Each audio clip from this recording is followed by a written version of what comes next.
कतरे तक एक एक इंच की हिफाजत करेंगे।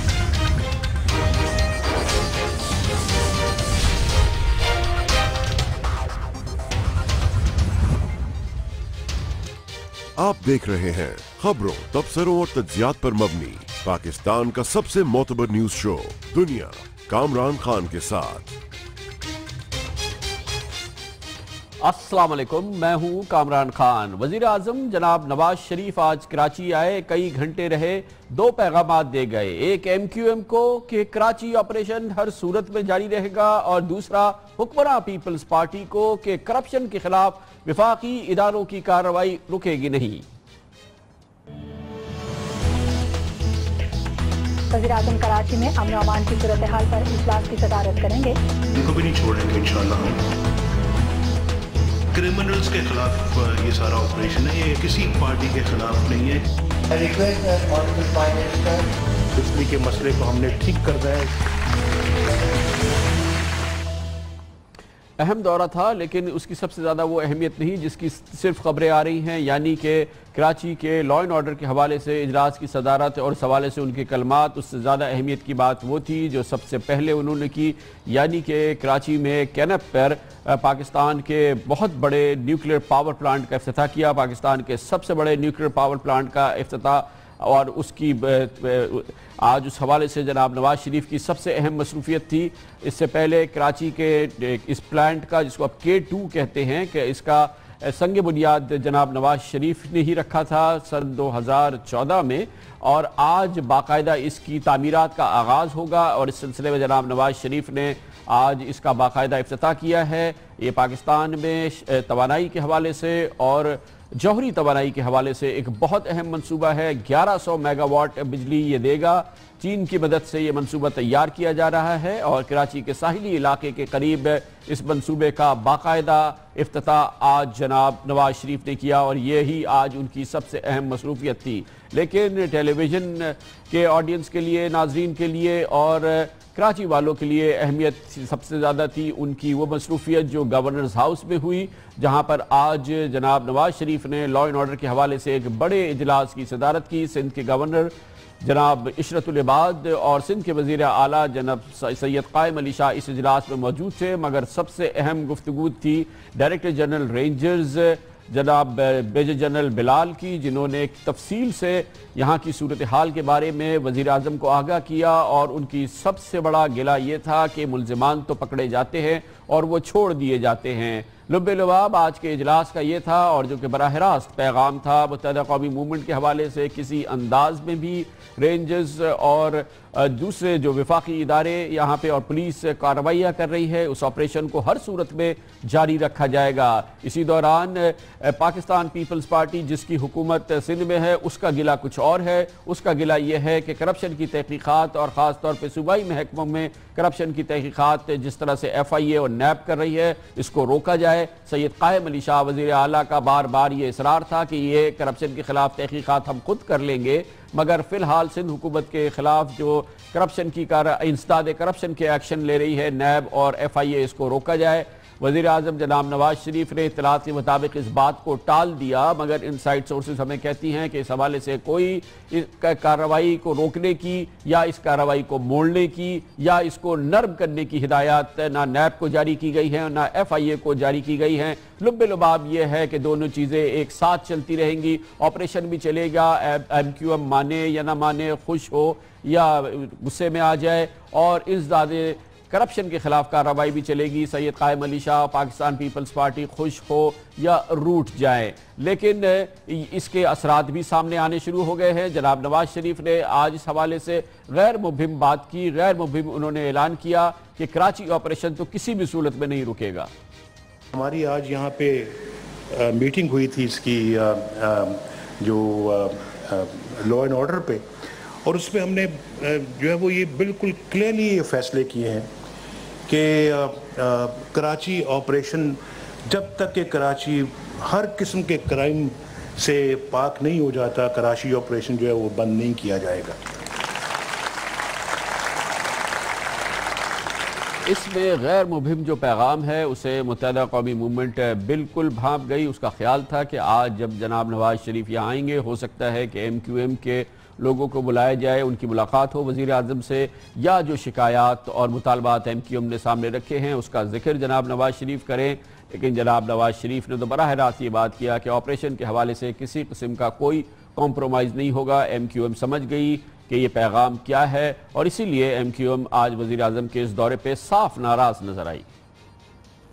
प्राइम मिनिस्टर साहब ने बहुत मायूस किया है हमें। एक तरफ हमें कहते हैं कि हम इस्तीफे वापस लें, हम बातचीत का अमल करें, हमारा एक आईनी और पार्लिमानी किरदार है तो हम आईन और पार्लिमान में जाकर खाक किरदार अदा करेंगे। जब आप हमारे आईनी जो हमारे उठाए हुए नुकात जो कि आईनी है, कानूनी है, उनका जवाब तो दे नहीं रहे और ऊपर ही ऊपर परवास करके चले गए कराची से। आप जनाब फारूक सत्तार को गिला था कि ऊपर ही ऊपर परवास करके वज़ीर आज़म नवाज शरीफ वापस चले गए, लेकिन वज़ीर आज़म नवाज शरीफ ने आज 2 घंटे के करीब गवर्नर हाउस में लॉ एंड ऑर्डर के हवाले से इस इजलास में शिरकत की और उसके बाद उनकी एक बड़ी अच्छी सी मसरूफियत थी, यानी कि वो माइनॉरिटी कम्यूनिटी ख़ास तौर पे पारसी कम्यूनिटी से मिले और इसके लिए उन्होंने तकरीबन 2 ही घंटे वक्फ किए और इसके लिए वो गए थे कराची के बीच लग्जरी होटल जहां पर पारसी कम्यूनिटी के रहनुमा बैराम डी अवारी उनके मेहमान थे। और इस मौके पर जनाब नवाज शरीफ ने खुल के अपने ख्यालात का इजहार भी किया लॉ एंड ऑर्डर के हवाले से, सियासी हवाले से भी, लेकिन वो बहुत ही शगुफ्ता मूड में इस मामले में नज़र आए। और जब नवाज शरीफ साहब अच्छे मूड में होते हैं तो वो खुराक या खाने की किसी न किसी चीज़ का ज़रूर जिक्र करते हैं। यहाँ पे इस जगह पे हाज़िर हुआ हूँ और बहराम साहब की दावत पे इन्होंने मुझे ये भी कहा, जब मैं पहले प्राइम मिनिस्टर था 1990s में, कि आप कराची आए, मैं आपको कराची की समुंदर की सैर करवाऊंगा और साथ में झींगे भी खिलाऊंगा। अभी तक आपकी दावत मेरे पास मौजूद है और किसी वक्त मैं इंशाल्लाह आऊँगा आपके पास यहाँ पे। मगर आज उस इजलास में क्या हुआ जिसकी तरफ सबकी निगाहें थी, सिंध के गवर्नर हाउस में होने वाले इस इजलास में इसकी पूरी अंदर की कहानी हम हासिल करते हैं और वो कहानी है जो कि शायद अभी तक आपने सुनी ना हो, इसके बारे में आपको बताते हैं। और इसके लिए हमें ज्वाइन किया है दुनिया न्यूज़ के कराची के ब्यूरो चीफ रेहान हाशमी ने। बहुत बहुत शुक्रिया रेहान हाशमी साहब। 2 बड़े अहम मसले थे जो कि MQM के ऑपरेशन के हवाले से थे और हुकूमत के अपनी जो करप्शन के खिलाफ कार्रवाई है वो थी। मगर हमें पहले ये बताइएगा कि हमने सुना है कि इस मौके पे जो DG रेंजर्स की प्रेजेंटेशन थी और जो उनकी गुफ्तगू थी वो बहुत अहम थी। DG रेंजर्स ने कराची के हालात पे और ऑपरेशन के हवाले से वज़ीर आज़म को क्या बताया? देखें, DG रेंजर्स ने तफसीली ब्रीफिंग दी है इस मौके पर। इस मौके पर lieutenant general Rizwan Akhtar DG ISI और DG IB आफताब सुल्तान भी मौजूद थे। उन्होंने बरमला कहा है कि जी रेंजर्स भरपूर कार्रवाई कर रही है, कराची में टारगेट किलर्स को पकड़ रही है, लेकिन प्रोसिक्यूशन का मामला अभी तक हल नहीं हुआ। ये 3री मीटिंग है और प्रोसिक्यूशन सिंध गवर्नमेंट उस पर दिलचस्पी नहीं रखती है। हम मेहनत करते हैं, हम टारगेट किलर्स को पकड़ते हैं, 90 दिन तक उनसे तफ्तीश करते हैं, तमाम शवाहिद और गवाहान की फहरिस्त देते हैं, लेकिन कोई ऐसा निज़ाम नहीं है कि प्रोसिक्यूशन को ठीक किया जा सके। उनका ये शिकवा गुज़िश्ता 2 मीटिंगों में भी था और आज भी वही शिकवा था, जिस पर वज़ीर आज़म ने कायम अली शाह से पूछा, शाह साहब ये मामला अभी तक क्यों नहीं ठीक हुआ, जिस पर शाह साहब ने का कहना था कि सिंध हुकूमत इस पर काम कर रही है, लेकिन DG रेंजर्स मुतमईन नहीं हुए। जबकि उसके बाद DG रेंजर्स ने कहा कि प्रोसिक्यूशन के अलावा विटनेस प्रोटेक्शन प्रोग्राम है। जब ऑपरेशन शुरू हुआ था, ये पहला ऑपरेशन कराची में जब आपने ऐलान किया था, उसके बाद विटनेस प्रोटेक्शन के बारे में कहा गया था कि गवाहान को प्रोटेक्शन दिया जाएगा, लेकिन उस पर भी कोई कार्रवाई नहीं हुई, जिस पर कायम अली शाह कुछ जवाब नहीं दे सके। उन्होंने तमाम वाक़े से बताया कि उस के एडवोकेट जनरल ने मीटिंग की थी रेंजर्स हुकाम से भी, पुलिस से भी, और कहा था कि जेल में कैमरे लगाए जाएंगे, वहाँ तमाम विटनेस प्रोटेक्शन को भेजा जाएगा ताकि अच्छा, रेहान ये बताइएगा कि ये भी इत्तलात है कि इस मौके पे एक बड़ा सनसनीखेज इंकशाफ किया DG रेंजर्स ने कि शायद कोई बहुत बड़ा दहशतगर्द था जो पकड़ा गया था और फिर पुलिस ने उसको छोड़ दिया था, फिर एक बहुत बड़ी दहशतगर्दी की वारदात में सामने आया। देखिए बिल्कुल वो हैरान कुन था। पिछली जब मीटिंग हुई थी उसमें भी आगाह किया गया था, लेकिन इस खास तौर पे जो आज की लॉ एंड ऑर्डर मीटिंग थी उसमें बताया गया कि एक अहम दहशतगर्द जिसका नाम अभी हम डिस्क्लोज नहीं कर सकते कि उसकी गिरफ्तारी के लिए छापे मारे जा रहे हैं, उसका नाम बताया DG rangers major general Bilal Akbar ने। इस पर काफ़ी हैरान हुए वज़ीर आज़म। उनका कहना था कि वो इंतहाई अहम दहशतगर्द था जिसने साने और सफूरा में अहम किरदार अदा किया था। वो हमने पकड़ा, उसके बाद पुलिस के हवाले किया, लेकिन अनफॉर्चुनेटली पुलिस ने उसको मुबैना तौर पर पैसे लेके छोड़ दिए। इस पर काफ़ी हैरान हुए वज़ीर आज़म और उन्होंने तमाम हसास इदारों के सरबराहों की तरफ देखा और ख़ास तौर पर वज़ीर दिफा वज़ीर दाखिला भी हैरान थे कि मुलजिम अब तक नहीं पकड़ा गया और पुलिस की कार्रवाई क्यों नहीं की पुलिस ने और छोड़ दिया। अच्छा रेहान ये बताइएगा कि ये भी इतलात है कि ये तमाम चीज़ें एक तरफ, लेकिन सैयद कायम अली शाह को मुसलसल ये इतराज़ था कि करप्शन के खिलाफ सिंध के जो सरकारी इदारे उनमें करप्शन के खिलाफ जो FIA और NAB जो एक्शन ले रहा है उस पर वो बहुत परेशान थे और उनका सारा शिकवा गिला वज़ीर आज़म से इस हवाले से था। इस पर क्या हुआ है? देखिए कामरान साहब बिल्कुल ऐसे ही था। आज ऐसा लग रहा था कि वज़ीर आला सिंध मुकम्मल तैयारी करके आए और सिर्फ वो दो बातें करेंगे कि FIA और NAB। वो बार बार कहते रहे कि जी FIA बिला जवाज़ KDA में चली गई, वहाँ से फाइलें उठा के ले गई और NAB उनके साथ बिल्कुल काम करे। इस पर वज़ीर आज़म ने वफ़ाक़ी वज़ीर दाखिला कहा कि जी क्या मामला है। इस पर वफ़ाक़ी वज़ीर दाखिला का कहना था कि जी FIA हुकाम ने ख़त लिखा, डायरेक्टर FIA सिंध शाहिद हयात ने ख़त लिखा कि ये इंक्वायरी में आप हमारी मदद करें, सिंध हुकूमत एंटी करप्शन के अफसरान को शामिल करे। लेकिन उस बात को एक माह गुजर गया, किसी सिंध हुकूमत के अफसर को एंटी करप्शन के शामिल नहीं किया। इस बिलाखिर हमने खुद ही FIA और NAB ने तहकीकात शुरू कर दी क्योंकि तहकीकात काफ़ी बड़ी हैं। इसमें सबसे अहम पहलू जो बताया गया है वो है काउंटर टेररिज्म डिपार्टमेंट FIA का, तो दहशतगर्दी की जो दहशतगर्दी में पैसा इस्तेमाल हुआ है उसकी खिलाफ इंक्वायरी कर रहा है। ज़मीनों के मामले में सिर्फ FIA की दिलचस्पी है, वो दहशतगर्दों में जो फंडिंग हुई उस पर है। इस पर वज़ीर आला कुछ जवाब नहीं दे सके। उसके बाद ये जो बात जब वज़ीर आज़म ने पूछी तो उसके बाद वज़ीर आज़म ने ना ये कहा कि कार्रवाई रोकी जाए,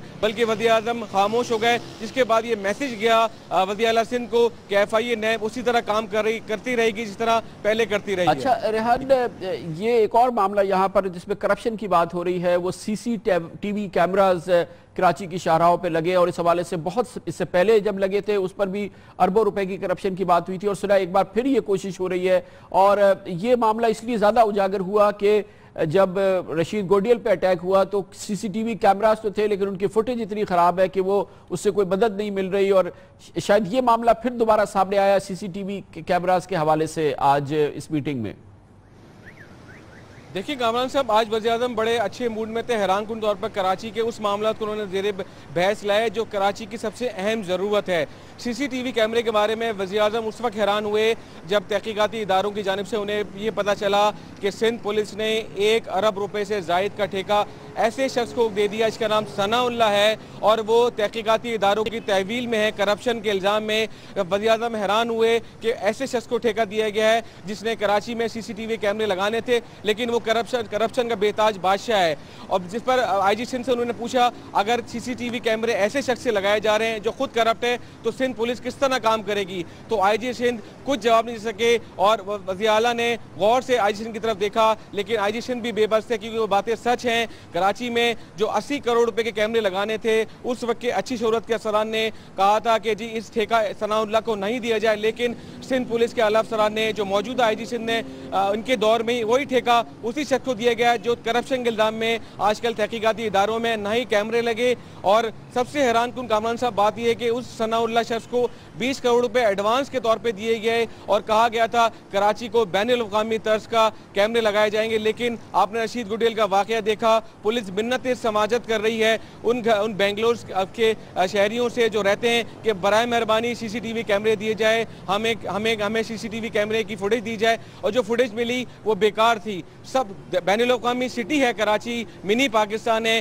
किसी भी बड़े वाक़े में मैं आपको बताऊं कि सफूरा चौरंगी का वाक़या था, उसमें सबसे अहम किरदार उस CCTV कैमरे की फुटेज ने किया था जिसमें 2 दहशतगर्द मोटरसाइकिल पे जा रहे थे। वो CCTV कैमरे की फुटेज भी एक दुकान और एक घर से मिली थी। तो सिंध पुलिस का ये हाल है। वज़ीर आज़म ने बड़ी हैरानगी का इज़हार किया, लेकिन ऐसा लगता है इस दफा भी रेहान हाशमी में बहुत तफसील से पूरी अंदर की कहानी सुना रहे थे। गवर्नर हाउस में आज क्या क्या हुआ, DG rangers major general Bilal Akbar का क्या कहना था, वज़ीर आला कायम अली शाह के क्या शिकवे थे, वज़ीर आज़म का क्या इसरार था, ये पूरी अंदर की कहानी आपने देखी। लेते हैं कमर्शियल ब्रेक और उसके बाद देखते हैं कि गिला शिकवा है अब अमरीकी हुकूमत को और उस मामले पे जिस पे पाकिस्तान की हुकूमत खुश है, यानी कि ऑपरेशन ज़रबे अज़्ब।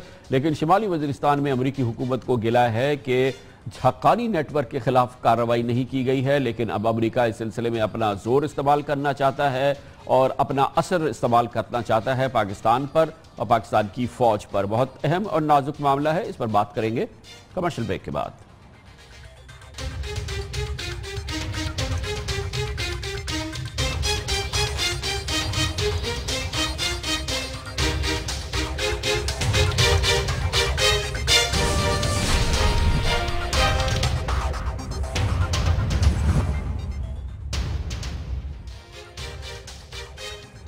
Welcome back. पाक फौज मुल्क से दहशतगर्दी के खात्मे के लिए फैसला कुन जंग लड़ रही है। ऑपरेशन ज़रबे अज़्ब और मुल्क में अमन अमान से अवाम खुश हैं, तो दूसरी तरफ शायद अमरीका ऑपरेशन से मुतमईन नजर नहीं आ रहा है।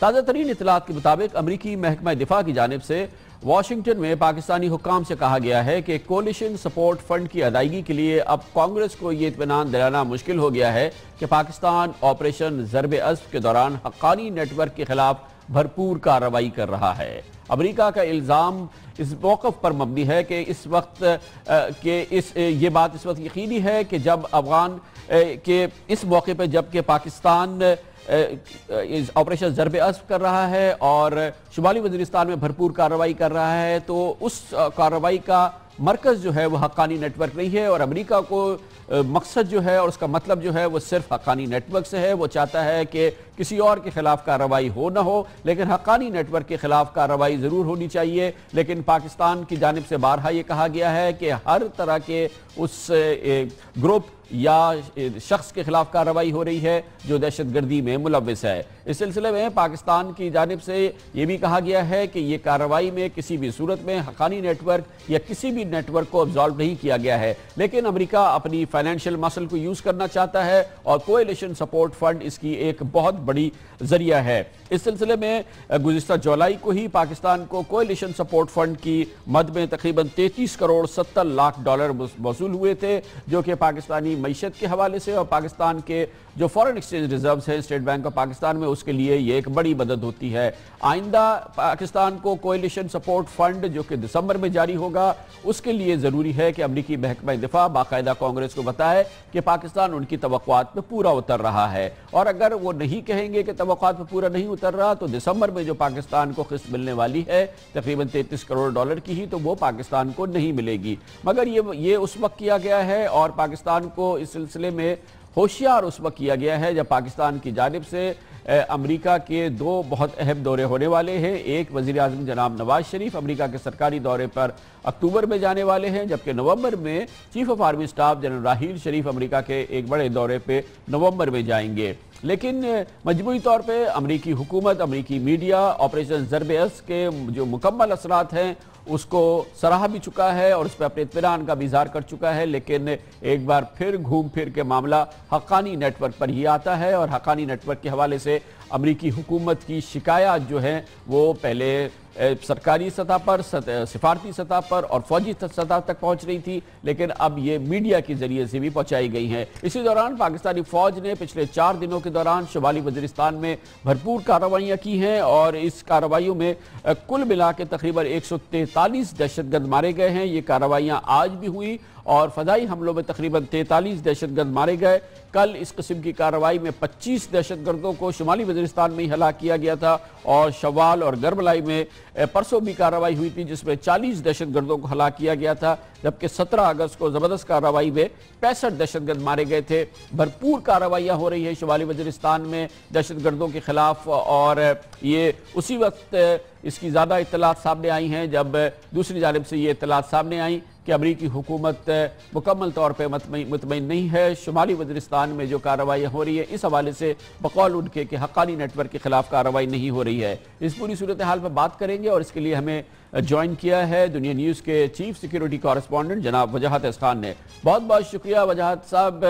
आप फरमाइएगा कि ये क्या है, ये क्या पुरानी शिकायत है जब पाकिस्तान इन कबायली इलाकों में ना कोई एक्शन कर रहा था, ना ऑपरेशन कर रहा था। अब तो शुमाली वज़ीरिस्तान हो या जनूबी वज़ीरिस्तान हो, पूरी दुनिया ने देखा है कि भरपूर ऑपरेशन है। लेकिन अमेरिका ने पहले तो ये शिकायत नहीं दोहराई थी, लेकिन अब अचानक एक बार फिर ये शोशा आया है हक्कानी नेटवर्क का। इसकी क्या वजह हो सकती है? अस्सलाम वालेकुम खान साहब, जब से ज़रब-ए-अज़ब शुरू हुआ है, पाक फौज ने बार बार ऐलान किया है कि हम हर शक्ल सूरत के दहशतगर्द को निशाना बनाएंगे और बना रहे हैं। मगर ऑब्वियसली फ़ौज और बाकी जो हमारा सफारती मैकेनिज़्म है उसने कन्विंस नहीं किया है अमेरिका को। अब हम के हक्कानी नेटवर्क को टारगेट किया गया है। अब हमने रिसेंटली दौरा किया था वज़ीरिस्तान का। उधर जो मकामी कमांडर हैं उन्होंने हमसे कुछ आदाद व शुमार शेयर किए थे कि 1781 अभी तक ज़रब-ए-अज़ब में 1781 दहशतगर्द मारे गए हैं, 524 ज़ख्मी हुए हैं, 245 अरेस्ट हुए हैं। मगर हमने जब पूछा और बार बार पूछा कि इसमें हक्कानी नेटवर्क की क्या कहानी है, कि तो कोई डिटेल्स, कोई फहरिस्त, कोई नाम, कोई तस्वीरें अभी तक शेयर नहीं की गई। एक मुझे गाड़ी ज़रूर दिखाई गई कि ये जी हक्कानी नेटवर्क की हमर है, जो अमरीकी हमर है वो होती थी इधर, मगर वंस अगेन कोई हार्ड प्रूफ नहीं था। अब यही बात शायद ये नाकामी है इन अ वे हमारे सफारतकारों की भी, कि तारिक फातमी साहब रिसेंटली अमेरिका गए थे, वाशिंगटन गए थे तवील दौरे पर, स्ट्रेटेजिक डायलॉग उधर हो रहा था, ये बात ज़रूर उठी हुई होगी, मगर उन्होंने भी शायद कन्विंस नहीं किया। उनसे पहले डिफेंस सेक्रेटरी भी वाशिंगटन गए थे फरवरी और मार्च में, उस वक्त भी शायद कन्विंस नहीं किया उन्होंने। और हाल ही में आर्मी चीफ साहब ने मुलाकात की थी अमरीकी नुमाइंदा खुसूसी डैन फेल्डमैन से। सो लग ये रहा है कि एक अहम वक्त पर जब तालिबान के साथ जो मुज़ाकरात हैं वो सही नहीं जा रहे, फिर से अफगानिस्तान के साथ कशीदगी हो रही है, फिर से अफगानिस्तान में तालिबान के अटैक्स एस्केलेट कर रहे हैं, इंक्रीज कर रहे हैं, तो वही घूम फिर कर हम फिर से उसी पुराने नैरेटिव पे आए हैं जब कशीदगी और ब्लेम गेम की शुरुआत लग रहा है कि शुरू हो गई है। और अमेरिका कन्विंस नहीं है कि पाकिस्तान ने हर किस्म के दहशतगर्दों को निशाना बनाया है ज़रब-ए-अज़ब में। सर बहुत बहुत शुक्रिया। वजाहत खान हमारे साथ थे। अब जाएंगे हम न्यूज़ हेडलाइंस की तरफ और उसके बाद वापस आएंगे तो हम आपको बताएंगे कि हमने इस प्रोग्राम में बाकायदा कैंपेन की थी। हमने कहा था कि वज़ीर आज़म यूसुफ रज़ा गिलानी और मखदूम अमीन फ़हीम साबिक़ वज़रा के ख़िलाफ़ एक्शन नहीं हो रहा है। अब हमारे पास इत्तलात आई हैं कि FIA इस सिलसिले में कम अज़ कम 2 केसेस में उनके खिलाफ फाइनल चालान करने जा रहा है। इसकी भी इत्तला देंगे और आपको ये भी बताएंगे कि अमलन अब जनाब अल्ताफ़ हुसैन ना इंटरव्यू दे सकते हैं, ना खिताब कर सकते हैं। इसकी भी इत्तलात होंगी और अहम खबरें एक न्यूज़ हेडलाइन के बाद।